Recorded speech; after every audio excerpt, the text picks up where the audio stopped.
इस नए वीडियो में आप सभी का स्वागत है। आज हम बताएंगे कि कुर्मी समाज सोशियोलॉजी के प्रमाण झारखंड थे, हिस्ट्री में के प्रमाण थे, कब आए, यहाँ के कैसे जो आए, है वो आदिवासी हैं।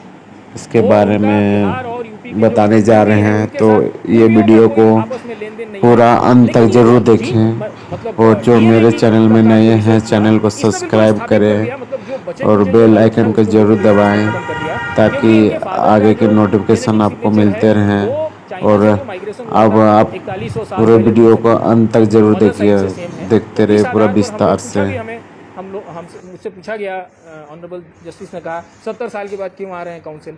तो हमने कहा कि मतलब 18 से पहले, क्योंकि ये रिसर्च जो शुरू हुई डेविड रीच के ये में लेबोरेटरी में, वो 2008 के आसपास शुरू हुई और 2021 तक इसकी रिपोर्ट्स आई है। सारे रिपोर्ट्स इस बात को प्रमाणित करते हैं कि ये जो कुर्मी लोग हैं वो यहाँ के होविनियन समुदाय के लोग हैं। मदर के साइड से इनमें सबसे ज़्यादा कॉन्सेंट्रेटेड M और M2 जो हैप्लो ग्रुप है सबसे ज़्यादा इनमें पाया जाता है। तो इससे एकदम साफ पता चलता है कि इनका जो ओरिजिन है वो लगभग 54,000 साल पहले, 65 से 54,000 साल पहले हुआ। तो आप देखेंगे हिंदुस्तान में जो सबसे पुराने इंडिजिनस ट्राइब्स हैं उसमें ये आते हैं। और हमको लगता है कि उसी नोट से शायद क्या नाम है उनका, संथाल, उसी नोट से संथाल निकले होंगे या किसी सेकंड नोट से निकले होंगे। तो ये बात पक्की है, वो जो रिपोर्ट है उसके हिसाब से ये बात बिल्कुल पक्की है कि दूसरे जितने ट्राइब्स झारखंड में हैं वो इनके बाद उनका ओरिजिन हुआ। लेकिन फादर का जो जेनेटिक सिग्नेचर है वो लगभग सारे यहाँ के जितने ट्राइब्स हैं वो बिल्कुल सेम है, क्योंकि भाषा बिल्कुल इनकी मिलती जुलती है, ऑस्ट्रो एशियाटिक। और फादर का जो जेनेटिक सिग्नेचर है वो O2A है। तो हम इस आधार पर मैंने अदालत को ये समझाया कि माय लॉर्ड अब हमारे पास जेनेटिक प्रूफ है जिसको कोई चैलेंज नहीं कर सकता है। लिंग्विस्टिक पे आते तो कोई चैलेंज करता कि इनमें कुछ क्या नाम है, हिंदी का मिलता जुलता शब्द मिलेगा आपको, इनकी जो भाषा है, बंगला मिलेगा, उड़िया मिलेगा, क्योंकि ये पूरा क्षेत्र जो है बंगाली, बिहारी और उड़ीसा के लोगों से भी भरा पड़ा है और जिसके साथ इनका इंटरेक्शन हुआ है। लेकिन जब आप एकदम ओरिजिनल इनकी भाषा पे जाएंगे तो ये मोन खमेर जो कंबोडिया और वियतनाम में जो भाषा मिलती है उससे मिलती जुलती भाषा है। फिर इनसे मिलती जुलती भाषा आपको फिर मेघालय में मिलेगा, तो उससे फिर बच्चा जो बनता है उसका इस्तेमाल होता है।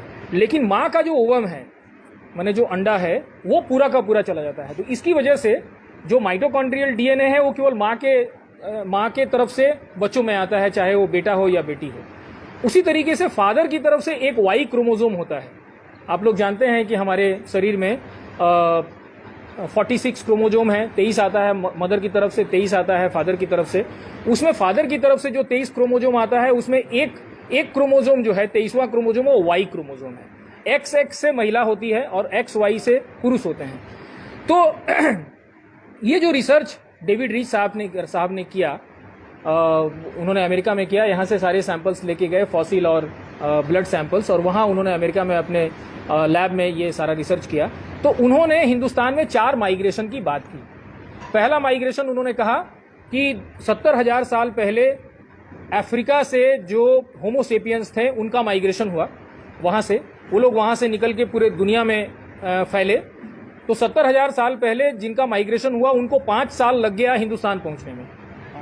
5,000 साल 70,000 साल पहले निकले, 5,000 साल उनको हिंदुस्तान पहुँचने में लगा। यानी 65,000 साल पहले वहाँ का होमोसेपियंस का एक जत्था हिंदुस्तान आया। अब ये जो हिंदुस्तान आया उससे जो सबसे नजदीकी लोग हैं वो आपको अंडमान निकोबार में मिलेंगे, जिसको हम लोग ओंगे समुदाय कहते हैं। और ओंगे समुदाय का जो माइटोकॉन्ड्रियल जीन है वो M और जो Y क्रोमोजोम है वो D।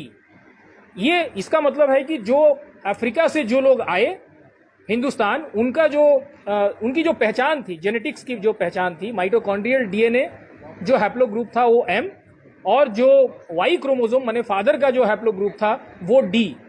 और ये आपको सबसे ज्यादा ये आपको प्रमाणिक तौर पे वहां पे मिलेंगे जो ओंगे लोग हैं। उनका ब्लड सैंपल जब टेस्ट किया गया तो ये पाया गया कि सबसे नजदीक जो 65,000 साल पहले जो लोग आए थे अफ्रीका से, उसके सबसे नजदीक अगर कोई है तो ओंगे लोग हैं।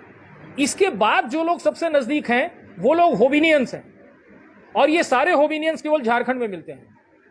और ये जो होविनियंस हैं इनका बाद में इंटरमिक्सिंग हुई, उसके बारे में मैं बताता हूं। दूसरा जो सेकेंड जो माइग्रेशन की बात डेविड रीच साहब करते हैं अपनी किताब who we are and how we got here, वो कहते हैं कि लगभग 10,000 से 11,000 साल पहले ईरान के तरफ से कुछ लोग आए जो हड़प्पा में जो अर्ली इंडियंस थे यानी कि जो अफ्रीकन थे वहाँ आए और उनके साथ इंटरमिक्सिंग हुई, और बाद में जब हड़प्पा की सभ्यता सुखाड़ की वजह से नष्ट हुई तो वो सारे लोग साउथ की तरफ आए और वो एक भाषा लेके आए।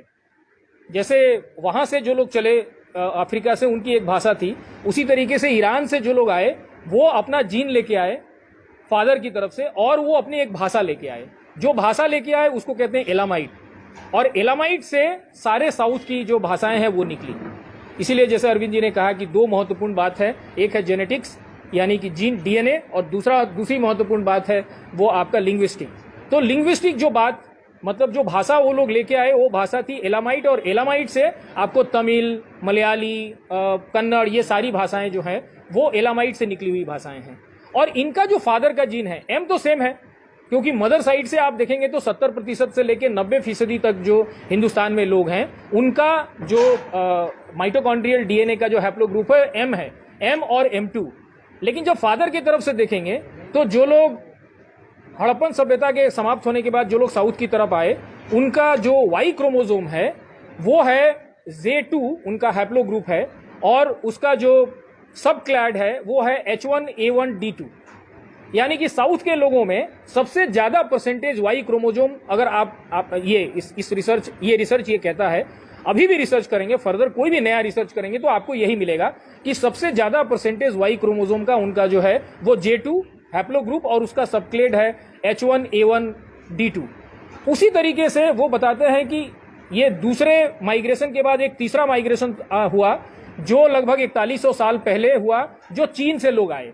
और चीन से जो लोग आए वो लोग तीन चीज लाए। वो लोग केवल अपना डीएनए लेके नहीं आए, वो डीएनए लेके आए, उसके साथ अपनी एक भाषा लेके आए, और तीसरी जो चीज लेके आए वो चावल की एक वैरायटी लेके आए। ये सबसे महत्वपूर्ण बात है। और ये जो लोग आए हमारे हिंदुस्तान में, ये लोग झारखंड में रुके और उसका एक जत्था चला गया ईस्ट की तरफ, यानी कि कंबोडिया, वियतनाम। तो जो उनका जो जेनेटिक सिग्नेचर है यानी वाई क्रोमोसोम का वो है O2A, और ये O2A प्रीडोमिनेंटली परसेंटेज के हिसाब से ये झारखंड के जो आदिवासी हैं जिसमें कुर्मी समुदाय भी है उनमें मिलता है लगभग 93%। और M और M1 जो M2 तो वापस चला गया अफ्रीका, लेकिन M और M2 जो है यानी मदर साइड से जो हमारा माइटोकॉन्ड्रियल डीएनए है वो भी लगभग 93% सबसे ज्यादा आपको यही मिलता है।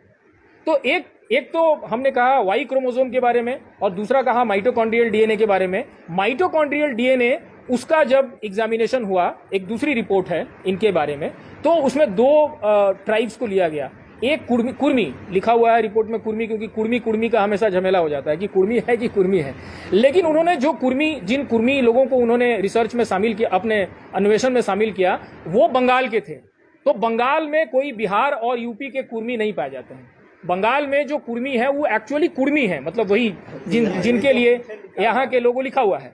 तो बंगाल में जो जिनका रिसर्च हुआ इसका माइटोकॉन्ड्रियल डीएनए का, वो लोग कुर्मी थे। और उनके साथ लोधा और कुर्मी कम्युनिटी का जब रिसर्च हुआ तो पता लगा कि इनमें सबसे ज्यादा मतलब माइटोकॉन्ड्रियल डीएनए का जो ये है हैप्लोग्रुप, और M2 जो उसका दूसरा हैप्लोग्रुप है, ये सबसे ज्यादा कॉन्सेंट्रेटेड पाया गया इन दोनों में। तो आप अगर M से जाएंगे तो पता चलेगा कि लगभग ये लोधा और कुर्मी जो हैं, ये इनकी उत्पत्ति लगभग 54,000 साल पहले हुई। तो झारखंड में भी जितने ट्राइब हैं उसमें सबसे पुराना, अगर क्योंकि इनका जो नोड है जो मैंने पढ़ा है, मैंने उस रिपोर्ट को पढ़ा है, इनका जो नोड है वो स्ट्रेट चलता है। इसका मतलब इनके नोड से कोई दूसरा फिर ट्राइब नहीं निकला है, इनका नोड एकदम स्ट्रेट है। और इनका जो टाइमिंग है वो 54,000 साल से पहले का है, यानी कि इनकी अगर उत्पत्ति हुई है तो 65,000 से लेके 54,000 के बीच में, ये मदर साइड से ये रिपोर्ट है। और चाइना से जो माइग्रेशन हुआ, जो यहाँ रुक गए, चाइना से जो लोग यांगसी और यांग रिवर के बगल में जो सभ्यता थी उसके आसपास जो विकसित, वो लोग यहाँ आए और उनकी यहाँ से इंटरमिक्सिंग हुई, और उससे यहाँ के सारे ट्राइब्स जो हैं वो डेवलप किए, जो हम लोग जानते हैं। हो हैं, उरांव है, महतो हैं, कुर्मी कहें ज़्यादा बेटर है, कुर्मी है, संथाल हैं, मुंडा है, ये सारे लोग, इन सारे लोगों का डेवलपमेंट ये ओरिजिनेट हुए लगभग 4100 साल पहले। यहाँ जो होविनियन समुदाय था यानी कि अफ्रीकी समुदाय, उनका चीन से आने वाले लोगों के साथ जो इंटरमिक्सिंग हुई उससे। तो एक तो डीएनए सिग्नेचर हो गया, दो मदर साइड से मैंने कहा M और M2, फादर साइड से मैंने कहा O2A। दूसरी जो भाषा लेके आए उसको कहते हैं ऑस्ट्रो एशियाटिक। तो हम लोगों ने जांच की, जो द्रविडियन भाषा है एलामाइड से जो सारा निकला है उसका कोई भी ट्रेस आपको झारखंड में नहीं मिलेगा।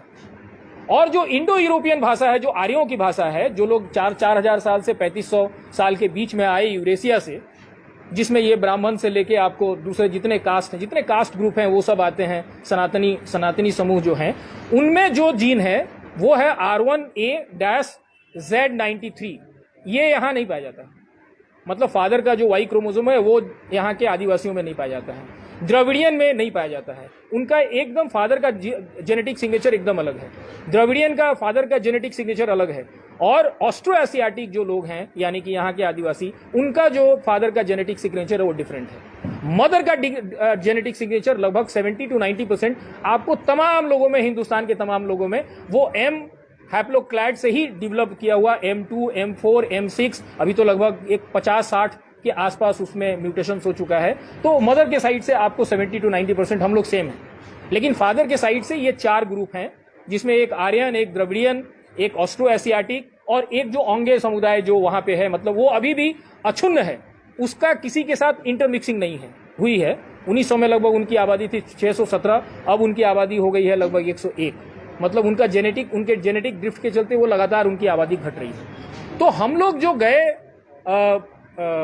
ऑनरेबल हाई कोर्ट के पास इस नए रिसर्च को लेके गए कि अभी तक हमारे पास आर्कियोलॉजी के प्रमाण थे, भाषा के भी प्रमाण थे, लिंग्विस्टिक प्रमाण भी हमारे पास थे, एंथ्रोपोलॉजी के प्रमाण थे, सोशियोलॉजी के प्रमाण थे, हिस्ट्री के प्रमाण थे कि जो यहाँ के कुर्मी हैं वो आदिवासी हैं, वो उनका बिहार और यूपी के जो कुर्मी हैं उनके साथ कुर्मियों का कोई आपस में लेन देन नहीं है। लेकिन ये जो जीन मतलब डीएनए का जो रिसर्च हुआ, इसने बिल्कुल स्थापित कर दिया, मतलब जो बचे खुचे जो डाउट्स थे उसको बिल्कुल इसने खत्म कर दिया, क्योंकि इनके फादर का जो जेनेटिक सिग्नेचर है वो चाइना से जो माइग्रेशन हुआ था 4100 साल पहले उनसे मिलता है, मदर साइड से सेम है। तो इस आधार पर हमसे मुझसे पूछा गया, ऑनरेबल जस्टिस ने कहा 70 साल के बाद क्यों आ रहे हैं काउंसिल। तो हमने कहा कि मतलब 18 से पहले, क्योंकि ये रिसर्च जो शुरू हुई डेविड रीच के ये में लेबोरेटरी में, वो 2008 के आसपास शुरू हुई और 2021 तक इसकी रिपोर्ट्स आई है। सारे रिपोर्ट्स इस बात को प्रमाणित करते हैं कि ये जो कुर्मी लोग हैं वो यहाँ के होविनियन समुदाय के लोग हैं।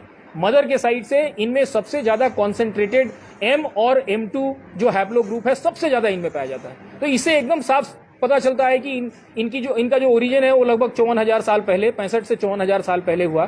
तो आप देखेंगे हिंदुस्तान में जो सबसे पुराने इंडिजिनस ट्राइब्स हैं उसमें ये आते हैं, और हमको लगता है कि उसी नोट से शायद क्या नाम है उनका, संथाल, उसी नोट से संथाल निकले होंगे या किसी सेकेंड नोट से निकले होंगे। तो ये बात पक्की है, वो जो रिपोर्ट है उसके हिसाब से ये बात बिल्कुल पक्की है कि दूसरे जितने ट्राइब्स झारखंड में हैं वो इनके बाद उनका ओरिजिन हुआ। लेकिन फादर का जो जेनेटिक सिग्नेचर है वो लगभग सारे यहाँ के जितने ट्राइब्स हैं वो बिल्कुल सेम है, क्योंकि भाषा बिल्कुल इनकी मिलती जुलती है, ऑस्ट्रो एशियाटिक, और फादर का जो जेनेटिक सिग्नेचर है वो O2A है। तो हम इस आधार पर मैंने अदालत को ये समझाया कि माय लॉर्ड, अब हमारे पास जेनेटिक प्रूफ है जिसको कोई चैलेंज नहीं कर सकता है। लिंग्विस्टिक पे आते तो कोई चैलेंज करता कि इनमें कुछ क्या नाम है, हिंदी का मिलता जुलता शब्द मिलेगा आपको, इनकी जो भाषा है, बंगला मिलेगा, उड़िया मिलेगा, क्योंकि ये पूरा क्षेत्र जो है बंगाली, बिहारी और उड़ीसा के लोगों से भी भरा पड़ा है और जिसके साथ इनका इंटरेक्शन हुआ है। लेकिन जब आप एकदम ओरिजिनल इनकी भाषा पे जाएंगे तो ये मोन खमेर जो कंबोडिया और वियतनाम में जो भाषा मिलती है उससे मिलती जुलती भाषा है। फिर इनसे मिलती जुलती भाषा आपको फिर मेघालय में मिलेगा, जिसको खासी भाषा कहते हैं। तो ये बिल्कुल क्लियर है। और एक जो सबसे इंपॉर्टेंट बात जो इनको बिल्कुल अलग कर देती है बाकी सारे 3 समुदायों से हिंदुस्तान के, वो है एक चावल का एक वैरायटी वो लेके आए। आपको शायद पता होगा, या अब तो जो लोग पढ़ने लगे हैं इस किताब को वो लोग जानते हैं कि लगभग 9,000 साल पहले संत कबीर नगर में जो जिला है वहां पे हम लोगों ने चावल की खेती शुरू की लगभग 9,000 साल पहले। और हमारे पास जो वैरायटी थी वो इंडिका, और ये जो चाइना से जो लोग लेके चावल की वैरायटी लेके आए उसका नाम है जपोनिका। और इन दोनों की जो इंटरमिक्सिंग यानी कि जो हाइब्रिड डेवलप हुआ वो यहाँ पे डेवलप हुआ। और उसकी क्रेडिट अगर किसी को जाना चाहिए तो सबसे ज़्यादा ज़मीन जिसके पास है उनको जाना चाहिए। तो यहाँ पे सबसे ज़्यादा ज़मीन इनके पास यानी कि जो कुर्मी समुदाय है उनके पास, और यहाँ पे जो संथाली लोग हैं उनके पास सबसे ज़्यादा ज़मीनें हैं। तो ये जो क्रेडिट है दो अलग अलग वैरायटी के चावल का हाइब्रिडाइजेशन करने का, जिसकी वजह से आज हमारे पास लगभग 6000 तरह के चावल है हिंदुस्तान में। तो ये क्रेडिट जो है अगर आपको देना होगा, ये जेनेटिक्स का प्रमाण है, तो आपको यहाँ के संथाली और कुर्मी लोगों को देना पड़ेगा, क्योंकि तो ये तीन प्रमाण जो हैं ये बिल्कुल कोजेंट, अंग्रेजी में जिसको कहते हैं अकाट्य हैं। अब इसमें कोई शक शुबह की गुंजाइश, मैंने कोर्ट में यही कहा कि मतलब ये जो जेनेटिक प्रमाण है, ये तीन चीजें, ये बिल्कुल साबित करता है कि आप अब बाकी चीजें जो है आर्कियोलॉजी की चीजें, लिंग्विस्टिक की चीजें या आर्कियोलॉजी की चीजें, अब ये सारी चीजें इसको सपोर्ट कर रही है। जेनेटिक्स ये कहता है कि ये एकदम होमिनियन समुदाय से निकले हुए लोग हैं और इनकी इंटरमिक्सिंग चाइना से जो माइग्रेशन हुआ उनके लोगों के साथ हुआ, और उसके बाद ये अलग अलग समूह में, ट्राइब समूह में ये डेवलप हुए। तो इस आधार पर हम लोग गए हैं, और ये रिकॉर्ड हम मानते हैं कि 2008 से पहले और 2018 में जब तक उनकी किताब नहीं आई तब तक भारत सरकार के पास भी नहीं था। जैसे डॉक्टर साहब ने कहा कि भारत सरकार के पास कोई दूसरा प्रमाण भी नहीं था, क्योंकि हम लोगों ने, आप 47 में हम लोग आज़ाद हुए, 31 में जो नोटिफिकेशन आया उसमें हमारा नाम था, 31 से लेके 47 तक तो कुछ हुआ नहीं, 42 में तो भारत छोड़ो आंदोलन शुरू हो गया था, 31 से 42 तक अंग्रेजों ने कुछ भी कोई चेंज नहीं किया, वो मानते रहे कि इनको आदिवासी मानते रहे। 42 में भारत छोड़ो आंदोलन शुरू हुआ, उसके बाद कुछ भी नहीं हुआ, कोई कमेटी नहीं बनी। 47 तक कुछ अंग्रेजों ने नहीं किया। 47 से 50 के बीच में एक ही चीज हमने किया है, वो कॉन्स्टिट्यूएंट असेंबली की मीटिंग, इसके अलावा कोई कमेटी, क्यों हमारे पास सरकार नाम की कोई चीज नहीं थी। सरकार केवल सपोर्ट था पूरा कि भाई हम आजाद हो गए हैं, उस सरकार को पूरे इस देश के लोगों का सपोर्ट था, इसलिए सरकार थी, नहीं तो कोई इंफ्रास्ट्रक्चर नहीं था, तो कोई सरकार ने कुछ भी ऐसा नहीं किया। तो अचानक 50 में जब इनका नाम हटा दिया गया तो हम लोग मानते हैं कि वो एक मिस्चिफ है। मैंने कोर्ट में भी कहा कि my lord, it appears to be a mischief. किसी ने जानबूझ के, कोई कम्युनिटी ऐसा होगा, कोई व्यक्ति ऐसा होगा जिसको लगता होगा कि कोई इंटरेस्ट झारखंड में उसका है, क्योंकि उस समय तो बंगाल प्रेसिडेंसी था, आपको पता है, उसमें तो बिहार भी नहीं था। तो एक ओवरऑल जिसमें उड़ीसा, बंगाल, बिहार, ये सारा, यहाँ तक कि ईस्ट बंगाल भी, बांग्लादेश भी, ये सारा मिला के कोलकाता प्रेसिडेंसी का पार्ट था। तो उसमें कोई ऐसा समूह, पॉलिटिकल समूह होगा जिसका इसमें वेस्टेड इंटरेस्ट होगा और उसने कोशिश की होगी कि इनका नाम निकाल दिया जाए। इनके पास सबसे जमीनें थी उस समय, इनके अलावे संथाल के पास, इत्तेफाक से संथाल बच गए लेकिन ये बाहर हो गए। तो ये जो निकाला है कॉन्स्टिट्यूएंट ऑर्डर 1950 से एसटी का, ये इसको निकालने के पीछे केंद्र सरकार के पास या राज्य सरकार के पास तो होने का चांस ही नहीं है। केंद्र सरकार के पास कोई दस्तावेज नहीं है, कोई तर्क नहीं है। इसीलिए उनके वकील ने कहा कि माय लॉर्ड, आप इस पे ऑर्डर मत पास करिए, ये तो पार्लियामेंट का काम है, पार्लियामेंट को जो करना होगा तो करेगी, आपका जुरिस्डिक्शन नहीं है। वो चैलेंज नहीं कर रहे हैं मेरे पिटीशन को, वो ये नहीं कह रहे हैं कि हम आदिवासी नहीं है, वो ये नहीं कह रहे हैं कि जेनेटिक्स की जो रिसर्च है वो गलत है, वो ये नहीं कह रहे हैं कि 1950 में हमारा जो नाम निकाल दिया वो सही है या उसका कोई आधार है, वो ये नहीं कह रहे हैं। वो ये मान रहे हैं कि 50 में हमारा नाम जो निकला वो गलत है, उसका कोई आधार उनके पास नहीं है। और जेनेटिक्स का प्रमाण जो है अब बिल्कुल कोजेंट है, अकाट्य है कि ये लोग ट्राइब हैं और इनका बहुत नुकसान हो गया, क्योंकि जब इनको पिछड़ी जाति में रखा गया, अति पिछड़ा है ना, अति पिछड़ा में रखा गया, उसके बाद भी अति पिछड़ा का मतलब हुआ कि जो पिछड़ी जाति के लोग हैं उनकी जमीनें खरीद सकते थे।